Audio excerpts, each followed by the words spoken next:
cabdi muumin cilmi xiish oo helay 11 cod maadaama loo fiirinayo codeeri iyo shaafici cabdikariin cadow oo helay 9 cod sidaas guusha waxay ku raacaysaa halka sano soo socda inuu hogaamiyo cabdi muumin cilmi. waxay ahayd doorashada hogaanka ururka midnimada Hiiraan oo maanta ka dhacday Hotel Madiina oo Beledweyne ku yaala. nacnac oo codeeyay xiish oo codeeyay cabdi fataax oo codeeyay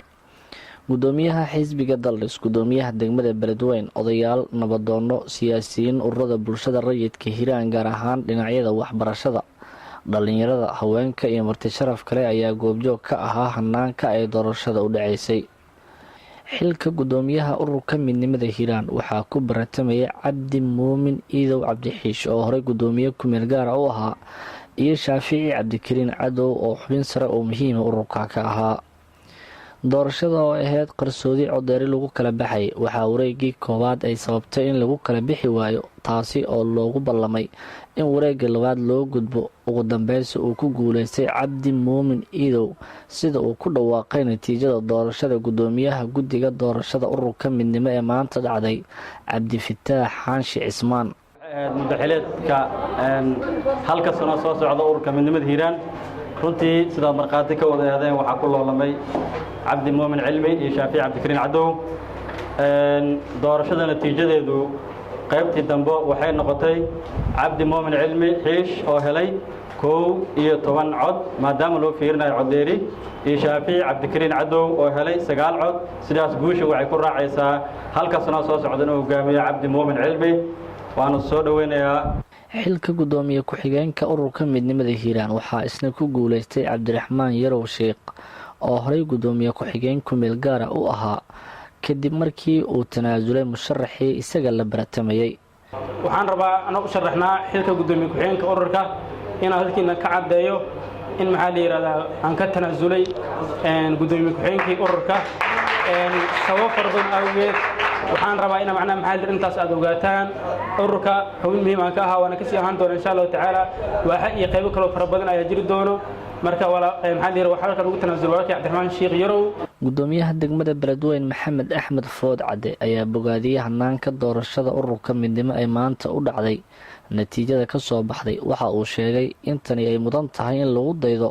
waxa uu dhinaca kale shahaado sharaf ugu doonsiiyay hogaanka cusub muddadii hore ee xilka sida ku meel gaarka ah ay u hayeen. meeshan waxaa ka dhacay wacdara aad iyo aad aan ugu bagnaanay naftayda aan aad ugu riyaaqay maadaama maanta ay isdooranayeen urur dhalinyaro ay isdooranayeen oo sanduuqaas cad oo saas u wanaagsan ay samaysteen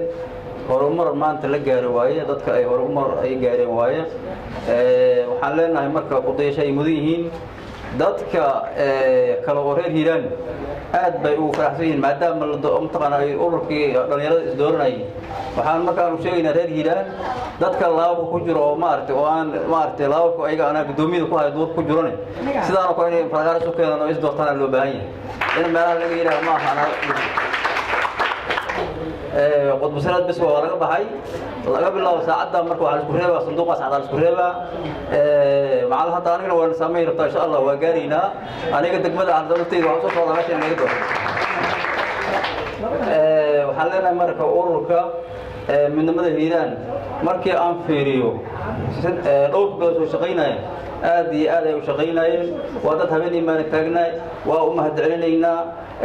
dadku daysho mudan waaye aad bay u fiicnaayeen haddana maanta waxay ka baxeen ku meel gaarkii gudoomiye oo waxay doorteen hogaan cusub ah oo aad iyo aad howlkar ah oo naqaano waxaan leenahay gudoomiye ku soo dhawaaw waa ku taageersanahay reer Hiiraan aad iyo aad ay ku taageersan yihiin. shaafici cabdikariin cadow oo ahaa musharaxii u baratamay xilka gudoomiyaha ururka midnimada Hiiraan hase yeeshee laga guuleystay ayaa ballan qaaday in gudoomiyaha cusub cabdi muumin iidow cabdi xiish uu la shaqeyn doono. waxaan mahadnaqaynaa doorashadii lagu soo gabagabeeyay si xor iyo xalaal ah oo ay guusha ku raacday walaalkii cabdi muumin cilmi iidow. runaantii annaga iyo guul daraystay waxaa ii guuleystay walaalkay ma ahan inaan dhaho waa la ii guul daraystay. waxaan u sheegayaa gudoomiyaha cusub ahna gudoomiyihii hore soo hogaaminayay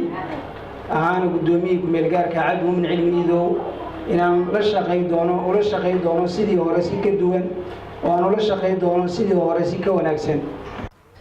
gabagabadii gudoomiyaha cusub ee ururka midnimada Hiiraan Cabdi Muumin Iidow Cabdixiish oo hadlay ayaa u mahad celiyay dhammaan ka soo qaybgalayaashii doorashadii gudoomiyaha ururka midnimada Hiiraan iyo ku-xigeenkiisa waxa uu ballan qaaday in dadka cadaalad uu ugu shaqayn doono. runtii waxaan aad iyo aad ugu faraxsanahay doorashada maanta ka dhacday haddii uu walaalkay iga guuleysan lahayna sida uu u soo jeediyay inuu ila shaqeeyo ayaan asigana ula shaqayn lahaa. waxaa farxad weyn ah in doorashadaani ay goobjoog ka noqdaan maamulka degmada Beledweyne oo runtii ururka midnimada Hiiraan gacan weyn ka geeyay sababna uu ahaa in ururkan uu shaqeeyo waxyaabaha la taaban karana uu ka qabtay magaalada Beledweyne garab weyn ku siiyay oo runtii heer gobol markii laga soo tago heer degmo maadaama degmada laga shaqeynay Beledweyne ay tahay aad iyo aad noola shaqeeyay meel kastana aan ka sheegnay oo la shaqeeyay waxaan leeyahay umahadsantiin dhammaan ka soo qaybgalayaasha waxaan leeyahay waxaan idila wadaagay intii faraxsana farxadda intii shucuurtooda ay hoos u dhigtayna sidoo kaleeto isku keenka dhalinyarada reer Hiiraan mideynta iyo midnimada ka shaqeyntiisa bulshada reer Hiiraan na aan jeclahay marnaba daacadda oo aan kala jeclayn in la kala tago in qabyaalad ay dhex timaado in sidoo kaleeto qolo la isku qaybiyo sidaas darteed waxaan maanta ku faraxsanahay ururka midnimada Hiiraan inuu ka kooban yahay dhammaan reer Hiiraan ka degan Hiiraan ayna ku wada sugan yihiin goobta. doorashadan hogaanka ururka midnimada Hiiraan lagu doortay ee maanta Beledweyne ka dhacday waxa ay noqotay doorashadii labaad ee ururada bulshada rayidka Hiiraan ka jira qaarkood ay si xur iyo xalaal ah isku doortaan in goob fagaara ah ay isugu yimaadaan isla markaana goobjoogayaal kala duwan ay ka soo qayb galaan waxaana tan ka horeysay doorashadii gudoomiyaha xiriirka Olombikada Hiiraan oo bishii la soo dhaaftay dhacday. Maxamed Ibraahim Siyaad